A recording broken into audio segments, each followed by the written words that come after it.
2 Chronicles 36.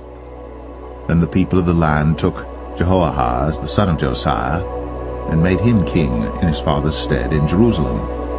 Jehoahaz was 23 years old when he began to reign, and he reigned 3 months in Jerusalem. And the king of Egypt put him down at Jerusalem, and condemned the land in 100 talents of silver and a talent of gold. And the king of Egypt made Eliakim his brother king over Judah and Jerusalem, and turned his name to Jehoiakim.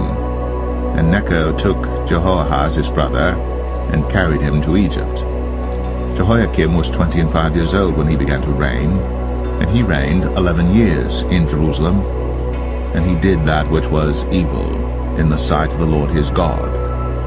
Against him came up Nebuchadnezzar king of Babylon, and bound him in fetters, to carry him to Babylon. Nebuchadnezzar also carried of the vessels of the house of the Lord to Babylon, and put them in his temple at Babylon. Now the rest of the acts of Jehoiakim and his abominations which he did, and that which was found in him, behold, they are written in the book of the kings of Israel and Judah. And Jehoiachin his son reigned in his stead.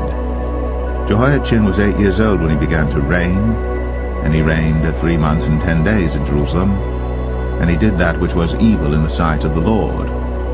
And when the year was expired, King Nebuchadnezzar sent and brought him to Babylon, with the goodly vessels of the house of the Lord, and made Zedekiah his brother king over Judah and Jerusalem. Zedekiah was 21 years old when he began to reign, and reigned 11 years in Jerusalem. And he did that which was evil in the sight of the Lord his God, and humbled not himself before Jeremiah the prophet, speaking from the mouth of the Lord. And he also rebelled against King Nebuchadnezzar, who had made him swear by God. But he stiffened his neck, and hardened his heart from turning unto the Lord God of Israel. Moreover, all the chief of the priests and the people transgressed very much after all the abominations of the heathen, and polluted the house of the Lord which he had hallowed in Jerusalem. And the Lord God of their fathers sent to them by his messengers, rising up betimes and sending, because he had compassion on his people and on his dwelling place. But they mocked the messengers of God, and despised his words, and misused his prophets, until the wrath of the Lord arose against his people, till there was no remedy. Therefore he brought upon them the king of the Chaldees, who slew their young men with the sword in the house of their sanctuary, and had no compassion upon young men or maiden, old men, or him that stooped for age. He gave them all into his hand.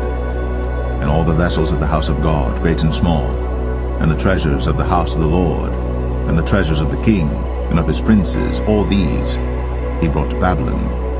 And they burnt the house of God, and brake down the wall of Jerusalem, and burnt all the palaces thereof with fire, and destroyed all the goodly vessels thereof. And them that had escaped from the sword carried he away to Babylon, where they were servants to him and his sons until the reign of the kingdom of Persia, to fulfill the word of the Lord by the mouth of Jeremiah, until the land had enjoyed her Sabbaths. For as long as she lay desolate, she kept Sabbath, to fulfill 70 years. Now in the first year of Cyrus king of Persia, that the word of the Lord spoken by the mouth of Jeremiah might be accomplished, the Lord stirred up the spirit of Cyrus king of Persia, that he made a proclamation throughout all his kingdom, and put it also in writing, saying, Thus saith Cyrus king of Persia, All the kingdoms of the earth hath the Lord God of heaven given me, and he hath charged me to build him an house in Jerusalem, which is in Judah. Who is there among you of all his people? The Lord his God be with him, and let him go up.